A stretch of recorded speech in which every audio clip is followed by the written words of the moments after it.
Protocol అంశం అభివృద్ధి కోసమే సీఎం రేవంత్ ను కలిశామని బీఆర్ఎస్ ఎమ్మెల్యేలు స్పష్టతనిచ్చారు. తాము పార్టీ మారట్లేదని, కడదాకా కేసీఆర్ వెంటే ఉంటామని చెప్పారు. రాజకీయ దురుద్దేశంతోనే తమపై అసత్యాలు ప్రచారం చేస్తున్నారని ఎమ్మెల్యే సునీతా లక్ష్మారెడ్డి తెలిపారు. తమకు పార్టీ మారే ఉద్దేశం లేదన్నారు.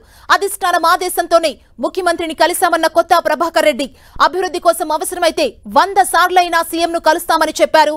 బీఆర్ఎస్ ఉన్నంతకాలం పార్టీని వీడేది లేదని ఎమ్మెల్యేలు మహిపాల్ రెడ్డి, మాణిక్రావు తెలిపారు. పార్లమెంటు ఎన్నికల్లో గులాబీ పార్టీ గెలుపు ఖాయమని ధీమా వ్యక్తం చేశారు. మేమేదో పార్టీ మారుతున్నట్టుగా, మరి రాజకీయ చర్చలు జరుపుతున్నట్టుగా, సీనియర్ నాయకులు ఎవరో మమ్మల్ని టచ్లో ఉన్నారు కాంగ్రెస్ పార్టీకి సంబంధించిన వారని చెప్పేసి చెప్తా ఉన్నారు. దీన్ని తీవ్రంగా ఖండిస్తూ ఉన్నాము. ఎందుకంటే మేము పార్టీ మారే ఉద్దేశం లేదు. మా నాయకుడు కేసీఆర్ గారి పైన పూర్తి నమ్మకం, విశ్వాసంతో వారి నాయకత్వము పనిచేయడానికి మేము ఉన్నామని మొన్న కూడా స్పష్టంగా చెప్పడం జరిగింది. దీని ఏంటంటే మా పైన ఏంటంటే రాజకీయ ఉద్దేశంతో కొంతమంది దుష్ప్రచారం చేస్తూ ఉన్నారు. మేము ఇప్పుడు కాదు, మళ్ళీ ముఖ్యమంత్రి గారిని నిన్న కలుసుడు కాదు, ఇంకా 100 సార్లు కూడా కలుస్తాం. సమస్యల మీద మా ప్రజల కోసం అందరు మంత్రులను కలుస్తాం, ముఖ్యమంత్రి గారిని కలుస్తాం. మరి ఇంకా 5 సంవత్సరాలు మ్యాండేట్ ఇచ్చిండ్రు. మరి ప్రతి నెలకు ఒకసారైనా కలుస్తాం, 2 నెలలకు ఒకసారైనా కలుస్తాం. ఏ అవసరం ఉన్నా కానీ ముఖ్యమంత్రులను, మంత్రులను, చీఫ్ సెక్రటరీలను అందరినీ కలుస్తాం. అవకాశం వాళ్ళు వాగ్దానాలు ఇచ్చినా తీయకపోతే కూడా దాని మీద కూడా అన్ని విధాల పోరాటం చేస్తాం. ప్రజల కోసం పోరాటం చేసిన పార్టీ ఇలా బీఆర్ఎస్ పార్టీ.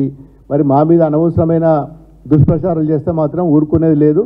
ఖచ్చితంగా ఎండగడతాం. మీరు చేసిన మొన్న ఎలక్షన్లో ఇచ్చిన వాగ్దానాలు ఏదైతుందో అవి పూర్తి చేసే వరకు కూడా మా పోరాటం ఆగది.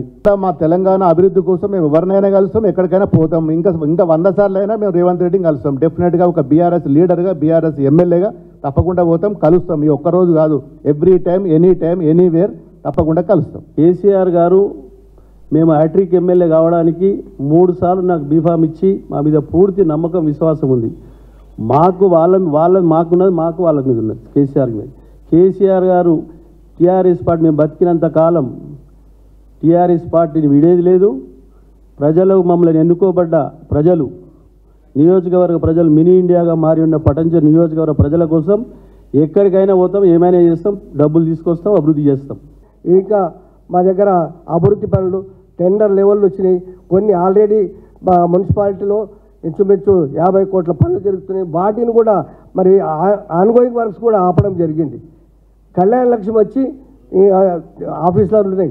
ప్రజలు మా దగ్గరకు వస్తున్నారు. మమ్మల్ని ఎన్నుకున్న ప్రజలు మేము ఏమిటో మాకు కళ్యాణ లక్ష్యం ఆపేసినారు. ఎందుకు మేము మంత్రి వచ్చినాక ఇస్తాం, ఇస్తున్నాం. అది మరి ప్రజల గురించి ఉన్నాం కాబట్టి మేము ప్రజల తరపు నుంచి ఇవన్నీ కూడా అడగడానికి పోయినాం. కాబట్టి దీంట్లో మరి రాజకీయ